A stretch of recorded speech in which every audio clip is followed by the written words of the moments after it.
latest from here at home and across the world. This is Primetime News, live here on News First. I'm Mahina Bongzo. Good evening and welcome. I'm Nadim Majid. Well, there has been a sharp decline in gold prices in the world market as fears of high inflation recede. Now, we have the details coming up on BizFest tonight, but before that, here's a look at the headlines. Making headlines this evening, the US proposes a 20% cut in aid to Sri Lanka. The number of drownings reported on weekends and holidays on the rise. 7 deaths due to drowning reported in the past 24 hours. අනතුරක් බවට දන්නා තැනකට ඔබගේ තාරුණ්‍ය ඔබගේ දක්ෂතාවය පෙන්වන්නට යන්නට එපා. Deadline for French ministers to declare the assets expires today. Also in sports news, cricket elections tomorrow.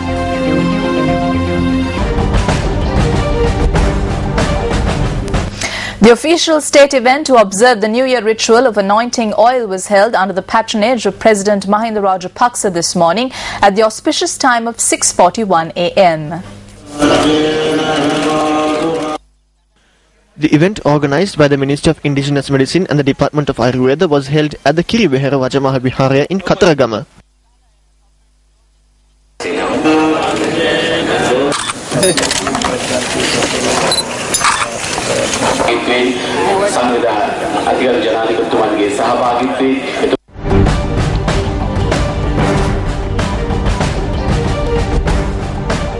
Now, several events were held in various parts of the island to observe the ritual of oil anointing during the new year. The official oil anointing ceremony in the central province was held at the Sri Natha Devalaya in Kandy. This ceremony was also held at the Mihintale Rajamaha Viharaya under the auspices of Chief Incumbent Venerable Walawa Hengunavawe Dhammaratana Thera at 6:41 a.m. The Rajarata Udanaya 2013 New Year celebrations are currently underway at the SM Chandasena Public Grounds in Kahatagasthigiliya. The Rajarata Udanaya 2013 New Year celebrations commenced this morning under the auspices of Deputy Minister of Economic Development SM Chandasena and the Chief Minister of the North Central Province SM Ranjit. The celebrations have been jointly organised by the North Central Provincial Council, the Kahatagasthigiliya Pradesh Sabha, the Kahatagasthigiliya Divisional Secretariat and the Kahatagasthigiliya Police. The Sinhala New Year celebrations or the Bak Maha Ulela are festivals endemic to us. So I would like to thank Eslon, the Sirasa Media Network, their chairman and officials for coming to the village and celebrating the Bak Maha Ulela with the people of the village.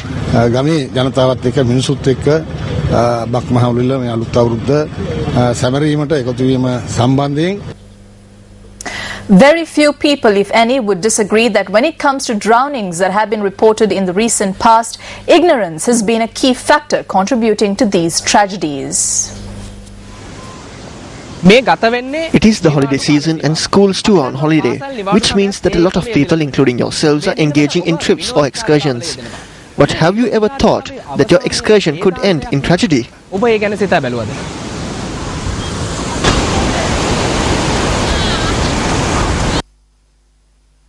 People go on excursions at this time of the year for mental and physical relaxation and to escape the monotony of day-to-day life.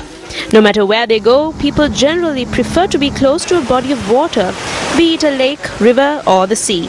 A number of people also opt for boat tours for leisure.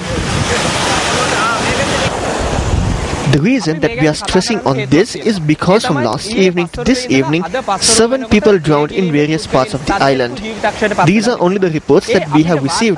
It is possible that many incidents go unreported. A 36-year-old man and his 4-year-old son drowned yesterday when their boat overturned on the Bathalagoda River in Ibbagamua.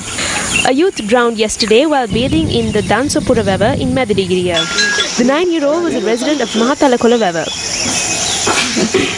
A man drowned while bathing in the Malayadi Reservoir in Damana yesterday. The 48-year-old was a resident of Helagampura. A 65-year-old man drowned when he fell into a waterway in Piduruvella, Virambugedera yesterday. A 14-year-old boy drowned while bathing with friends near the Kapugoda Pier on the Kelani River in Koskama. Reports of drowning are rampant during holidays and on weekends. This alarming trend is evident when we consider statistics from the past several months.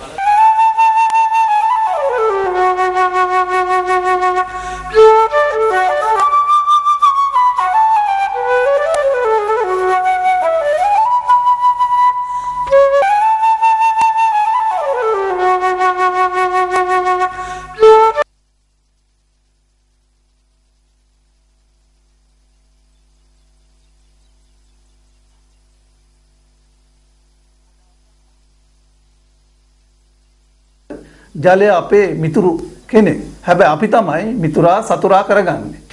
Even in the womb, we are surrounded by water. Sri Lanka is an island. The majority of the earth is covered in water. Water is necessity. We cannot live without water. But our ignorance and neglect can lead us to losing lives to water.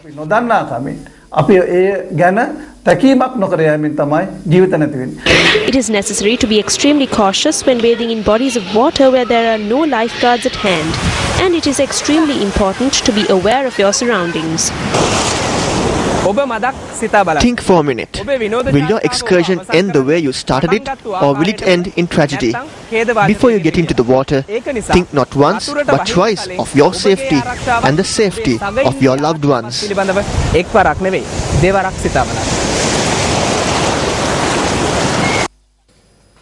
Now, several French ministers have disclosed their assets publicly today in accordance with a deadline set by President Francois Hollande.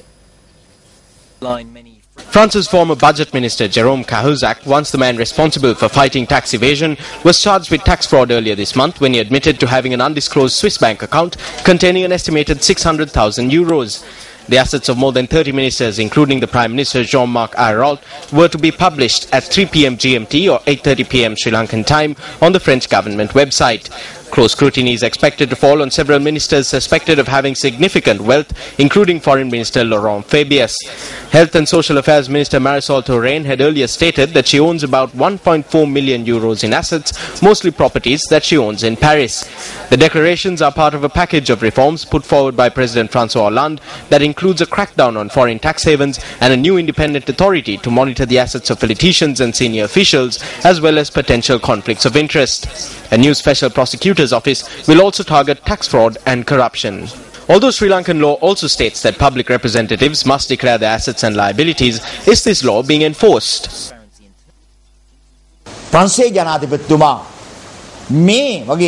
The decision taken by the French president to have his ministers declare their assets is an important decision that will encourage transparency and discourage them from engaging in bribery or corruption. It is only in Sri Lanka that this law is not being enforced. If this law is being enforced, then our ministers and MPs would not do the wrongs that they are engaging in now. They will be discouraged from bribery and corruption. They fearlessly do these things with impunity because there is no inquiry. The declaration of assets and liabilities is not enforced on them, and the people do not have the right to information. A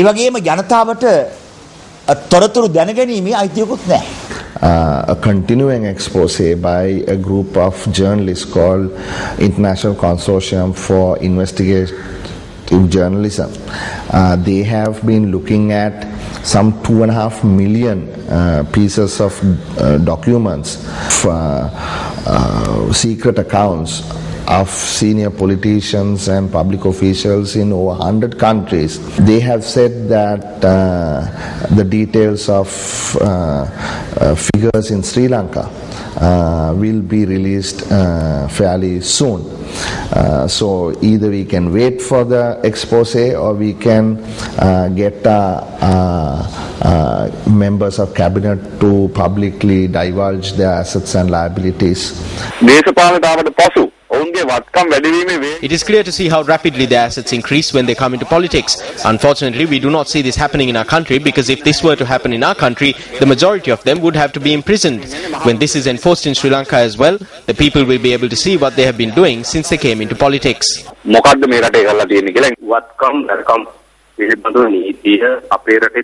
The law on declaring assets and liabilities exists in our country as well. The wealth of their closest family should also be included in this. But we know that in the recent past, ministers bought property under the names of their drivers and clerks.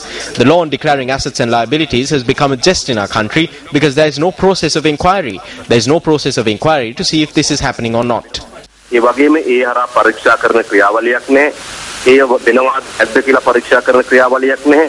අපේ නීතිය 1975 සිට නැවත 1988 සංශෝධනය කර වටකම් හා බැරකම්. There is a law in our country since 1975, amended in 1988, where all ministers, the President and parliamentarians must declare their assets and liabilities. Senior officials must declare assets to their respective higher-ups and judges to the Judicial Service Commission. Unfortunately, the reason that this does not bear any result is that the public have no right to requisition those declarations of assets and liabilities and analyze them. There has been no inquiry regarding any of the key personalities in the country. I think the only instance where inquiry has been made is into the Chief Justice, who was recently removed from her position.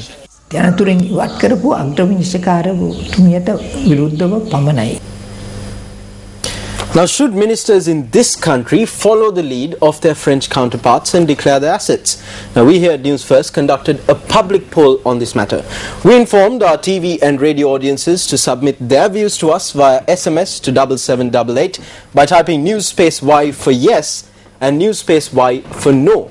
Now, we also asked our audiences to submit their views to us on our website www.newsfirst.lk. Now, these were the results that we received from that poll. As you can see, an overwhelming 96.52% of responses were for yes, our ministers should declare their assets, whereas 3.48% said no, our ministers should not be declaring their assets. Moving on to more local news, the US Secretary of State John Kerry has proposed a 20% cut in aid to Sri Lanka. According to international media reports, it is believed to be the highest drop for any South Asian country in Kerry's budgetary proposals. The budgetary proposals of the US Secretary of State for 2014 was sent to the Congress last week for approval. According to a report on the Economic Times website, Kerry has proposed $11 million in aid to Sri Lanka. According to the executive budget summary for 2013, US aid to Sri Lanka amounted to nearly $13 million. Quoting a senior official of the US State Department, the Press Trust of India noted that the United States had decided that Sri Lanka was a middle-income country, and the decision to cut down on aid was because they were having difficulty of conducting programs in the country. While actual US development assistance in 2012 amounted to $8 million, John Kerry has proposed a sum of $6 million as development assistance for 2014. Kerry has proposed a substantial increase in US aid to Maldives, and media reports state that a majority of the US funds withdrawn from Sri Lanka would help fund key projects in the Maldives related to judicial reform and counter-terrorism efforts. Meanwhile, Indian Foreign Secretary Ranjan Mathai reiterates that India does not attach conditionalities when providing assistance to countries such as Sri Lanka. Addressing a conference in New Delhi, the Indian Foreign Secretary has said that India's engagement is demand-driven and in response to the development priorities of its partner nations. Mathai added that India does not prescribe policies and does not challenge national sovereignty when providing aid.